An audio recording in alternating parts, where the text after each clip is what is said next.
సిఎన్సియా.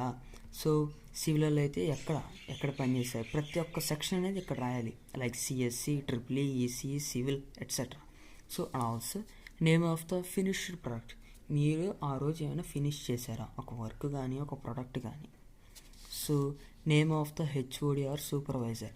So name of the HOD or supervisor in nothing but మీకు supervisor అనేది ఉంటారు, ప్రతి ఇండస్ట్రీలో సూపర్వైజర్ అని కన్ఫర్మ్గా ఉంటారు. సో వాళ్ళ యొక్క name, mail ID. So main points of the day, ఆ రోజు మీరేం చేశారు. సో ఇక్కడ రాకపోయినా ఏం కాదు, ఇక్కడ రాసేయండి స్టెప్ బై స్టెప్. సో ఇదేంటంటే జస్ట్ లాగ్ బుక్ అనేది ఎలా ఉంటుంది, ఫ్రంట్ పేజెస్ అనేవి ఎలా ఉంటాయి, ఇండస్ట్రియల్ ట్రైనింగ్ అంటే ఏంది అనే దాని గురించి జస్ట్ తెలుసుకుని ఉంటే భయపడకుండా ఉంటారు, తెలుసు ఓకే అని. ఓకే, సో ఎవరికైనా తెలియకపోతే please share this video, like, share, subscribe. Thank you.